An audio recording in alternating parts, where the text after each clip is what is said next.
Estamos en Siempre Viva en Vivo, único programa radial de la diversidad sexual y el VIH-Sida en Chile. Esta noche, última noche de abril, estamos acá para despedirnos de este mes y también para anunciar el mes de mayo, que vienen muy importantes actividades.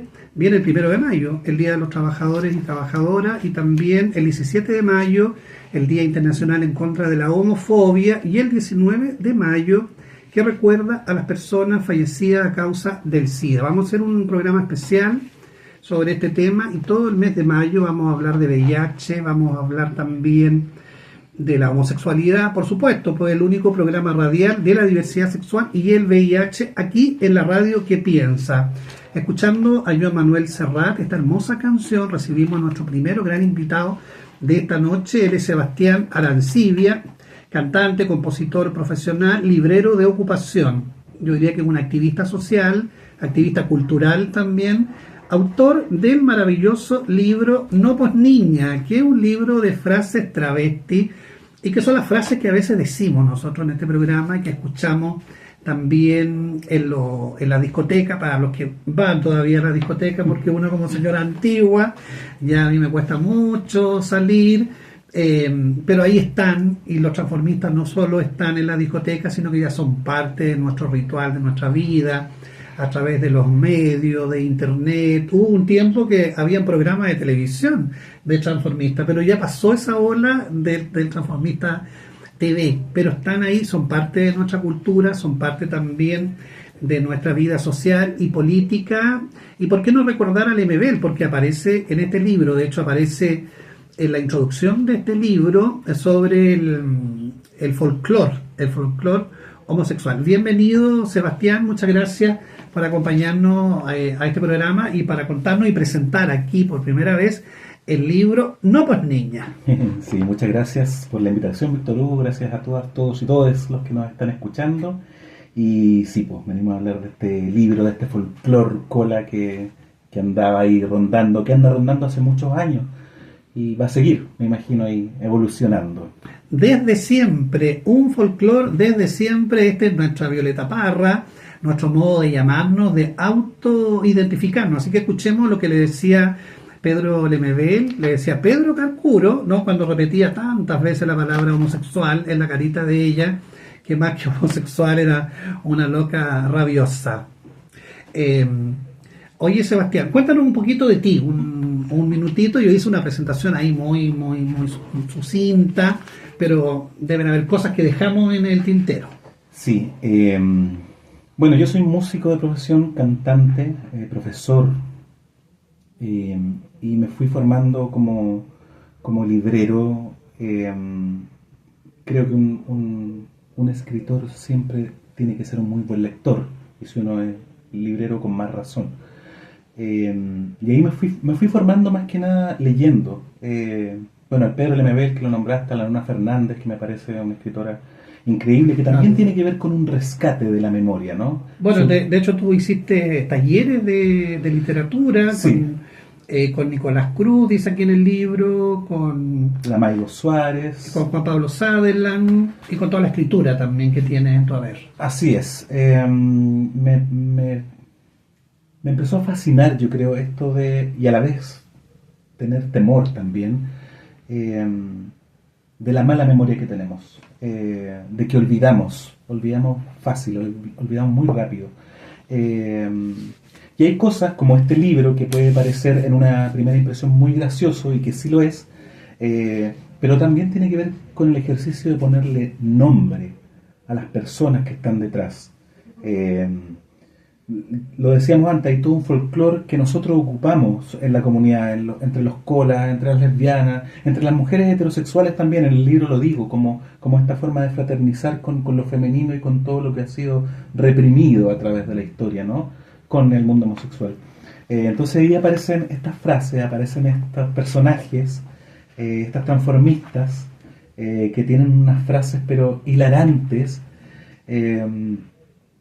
y que van construyendo una identidad muy propia. Todo el mundo se sabe alguna frase, o de la Katiuska Molotov, o de la Francis François, o de la Yarine Day, o de un montón de otras transformistas, y eso quería yo, como poner el nombre de estas personas, y en el fondo cuando uno lleva todo eso que está en el inconsciente a un objeto como el libro, también es darle un valor, también es darle una importancia a toda esa historia transformista que hay detrás, porque ahora ella está viva, pero hay una historia grande atrás. Ahora están ellas en la discoteca, por ejemplo, no sé si podemos nombrar la discoteca. Sí, por supuesto. Fausto, pero ahora es Fausto, pero antes era el Quasar, y antes era, no sé, el Bim Bam Boom, la tía Carlina. Claro, el Blue Ballet que salió de ahí, ¿no? Entonces hay toda una historia que se carga. Bueno, también hablamos de esta primera protesta, manifestación del 73. Y también ahí hay toda una historia que siento que si uno no le pone nombre se olvida, que es muy importante. Si no le ponemos nombre se olvida, dice nuestro querido Sebastián Arancibia, que él es cantante, compositor, escritor también y recopilador, una especie como de Violeta Parra chica, ¿no? Violeta Parra Cola, que reúne en este libro, No Pues Niña, una serie de frases travesti que las locas se dicen. Él dice en la presentación, ¿no? Del conchazo, el mariconeo, el mujereo, ¿no? Como me dijo alguna vez MBL en el programa Triángulo Abierto, que es el padre, la madre de este programa, cuando él decía el niña, porque el niña es una cosa hermosa, porque las locas, aunque tengan 100 años, ¿no? Se tratan de niñas. Hola, pues niña. De hecho, claro. El título del libro es Post-niña, claro. No post-niña. Que más que una cosa de niña, más que una cosa etaria, tiene que ver con una expresión muy de señora, ¿no? Como que es muy bonito. Claro, pero es como un afecto, es un cariño. Sí, ¿no? absolutamente. Como niña cualquiera. Claro, no por niña. Claro, dice niña a los pacos, por ejemplo, no. hoy día está de aniversario, así que no, nada que ver por niña. Sí. Oye, Sebastián, ¿qué alcance ha tenido este libro? Estuve leyendo ahí que tú hiciste al principio unas copias como para rendir homenaje, así nació, una cosa muy sencilla, para rendir homenaje a estas locas de las discotecas, y tú lo fuiste repartiendo, lo imprimiste, no es una gran editorial, nada, sino que es una iniciativa propia, autogestionada, que tú fuiste regalando y después se transformó como en un boom. Todos querían tener este libro, sí, ¿no? Fue muy loco, porque, bueno, todo esto partió después de la pandemia. Muchos transformistas quedaron sin trabajo. Entonces, cuando ya empezamos a reactivarnos como ciudad, por el aforo, las transformistas empezaron a hacer sus shows en las veredas de los locales, porque no podían estar adentro. Y esa fue una época en que yo salí mucho también a vagar por la ciudad, porque estaba en otro proyecto además de escritura. Entonces me encuentro con estas transformistas que están haciendo su show, y yo pensaba, hoy pensar que me sé de memoria las frases de esta transformista. De hecho, el libro abre como con una frase que a mí me gusta mucho, porque siempre te dice, oye, esta persona es como tu amiga y no sé qué. Yo siempre recurro a esa frase que dice, a ver, amiga es la que toma el té en mi casa, en mi mesa. Entonces, y esa es una frase de este libro. Entonces ahí yo dije como, si yo me sé esto de memoria, seguramente hay cientos o miles de personas que también no solo se las saben de memoria, sino que han construido un lenguaje para expresarse a partir de estas frases, ¿no? Entonces ahí fue la idea, y mandé a hacer estas copias, estas primeras 100 copias, que muy ingenuamente yo dije como seguramente esto me va a durar como 1000 años, estas copias. Ya eran como para regalarlo. Claro, o sea, era como para regalarlo. Mi primera pulsión, de hecho, fue eso, como ir a estas veredas donde estaban estas transformistas y regalarles el libro, que ellas estaban muy fascinadas también, porque el mundo del transformismo y del travestismo es una cosa muy periférica. Si uno hace un triángulo del mundo LGBT, posiblemente las trabas están en el último escalón. Lamentablemente, porque a la hora de los cubos, las que han estado siempre en la primera fila son ellas, justamente. Claro. Ahora igual ellas hacen una diferencia entre travesti y transformista. Y se molestan con eso, de hecho. Como de clase, sí. Hay una cosa como social ahí también. Absolutamente. De luchas de identidad, de territorio. Absolutamente. Pero finalmente es lo mismo, diría yo. O sea, todas somos un poco, todas jugamos un poco a la trave, ¿no? Todas somos niñas. Claro. Entonces estaban muy emocionadas de verse en un libro, ¿no? Sí, pues de hecho ahí aparece la Cachiusca y sus ojos. Sí. Esa es la Cassandra Romanini. Que es mi vecina allá en Conchalí, porque ella es de ella. Esta es la Janine Day, claro. También histórica, emblemática. Sí. Son personajes muy queribles. Muy querible, independiente, y de hecho lo digo en el libro también en la introducción. independiente de que esto tiene intrínsecamente una violencia en la forma de expresarse, el fin del libro no era eso, sino más bien dejar un registro de eso. Bueno, y esos mismos días, estas transformistas empezaron a sacar fotos con estos libros y se empezó a hacer viral. Y este libro, que yo pensé que me iba a durar 5 millones de años, duró 3 días. Como todo, oye, quiero el libro, ¿cómo lo compro? No sé qué. Y ahí empecé a sacar más copias, y se hicieron 1000 copias de esa primera edición, en el fondo. Y después ¿Y ahora ya tuviste que hacer más? Y ahora hice más, hice esta reedición. Reedición, digo, no reimpresión, es una reedición porque además agregué un texto al final sobre todo este viaje que significó este libro, y agregué un par de frases más también. Así que ahí fue muy bonito también volver a esos audios que están disponibles, que están ahí en YouTube, que la gente se lo sabe de memoria. Tengo gente que me escribe así como, oye, mi tarde ideal es sentarme a ver los backstage, y la gente también se sabe de memoria toda esta frase. Claro, esos videos de YouTube tienen miles de visitas, sobre todo lo de Katiuska, que yo creo que es como un gran personaje, como la reina junto con Francis François, pero en el palabreo yo creo que es la Katiuska.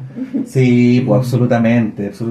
Además que, claro, aquí hay muchas otras transformistas, pero yo creo que la Katiuska y la François, digamos, también alcanzaron otros círculos. Sí. El circo, sobre todo la Katiuska, por el circo, quizás, el mundo popular. Quizás de este mundo del transformismo fueron las primeras que alcanzaron. O sea, hay un video icónico de la Katiuska en televisión hablando con Felipe Camiroaga. Pero claro, todas quisimos estar con Filipito, y la única que lo consiguió es la Katiuska. De hecho, la Katiuska lo dice en esa entrevista como, no, yo soy transformista, no sé qué, y por supuesto la novia de Felipe Camiroaga.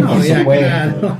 Oye, este libro también estamos acá en Siempre Viva en Vivo de Radio Universidad de Chile, este último domingo de abril, conversando de libros, porque hace muy poco fue el Día Mundial del Libro, y quisimos hablar de libros cola, del libro homosexual, el libro travesti. ¿Por qué no hablar de No por Niña? Que también este es un libro que te sacó del closet, porque la primera edición de este libro estaba con un seudónimo, Nicanor Pérez. De hecho, yo no tenía idea. Yo pensaba que yo sabía de este libro, y yo decía, bueno, ¿quién será Nicanor Pérez? Me encantaría, de hecho, entrevistarlo, te digo verdad, de llevarlo a la radio, y de repente cacho, pues yo te conozco como librero en la tienda nacional, distribuyendo nuestros libros, complicitando con nuestra escritura periférica, y de repente me doy cuenta que es el mismo, porque tú eres Nicanor Pérez. Exactamente. De hecho, para esa época me hice un Instagram especial como Nicanor Pérez, para que la gente llegara a mí, y fue un seudónimo que quise ocupar como,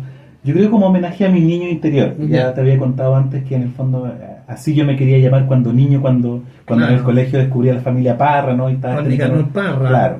Y Pérez me puse por mi abuela. Pero claro, yo creo que fue un homenaje a mi niño interno. Yo creo, bueno, sí. Está bien también que salgas del closet, ya era hora que salieras del closet, sí. Y que este libro se distribuya, que este libro se conozca. Así que los invitamos. ¿Dónde pueden encontrar el libro? El libro lo pueden encontrar, bueno, en la tienda nacional. En la tienda nacional, o me pueden escribir directamente a mí también a mi Instagram de Sebastián Arancibia. Así que ahí está disponible. Esta vez no sacamos tantas copias, porque nos sacamos como si fuéramos una editorial gigante, ¿no? Bueno, yo solo. Sí, todos somos una gran microempresa. Yo solo con mi pololo, igual que él. Me impulsó de hecho a sacar esto. Bueno, de hecho está en la dedicatoria. Está en la dedicatoria, sí. Que también él es un gran librero. Sí, tremendo librero de allá del Museo de la Memoria, sí, de así hecho. Que un abrazo para él. Sí. Ahí también nos ha promocionado nuestra viuda odiosa del MBL. Así es, así de los libros más vendidos, de hecho, allá por el Museo de la Memoria. Así que vamos a hablar también de eso. Oye, para terminar esta parte de la entrevista acá en Siempre Viva en Vivo, en el marco de lo que ha sido el Día Mundial del Libro, conversando con Sebastián Arancibia, creo que tienes un proyecto ahora nuevo sobre Andrés Pérez Araya. A ver si nos quedan unos minutitos, sí, 30 segundos, y después volvemos. Sí, tomo un caso muy, muy íntimo ahí, que fue cuando me encuentro con el funeral del Andrés Pérez. Y para mí como niño eso fue una patada en la cabeza. Como que ganas de morir así. Impactante. Vamos a conversar de eso. Escuchemos ahora un pequeño extracto de lo que fue también nuestra querida Katiuska y cómo olvidar también su funeral, que fue un funeral de una faraona, de una gran loca, aquí en Siempre Viva en Vivo.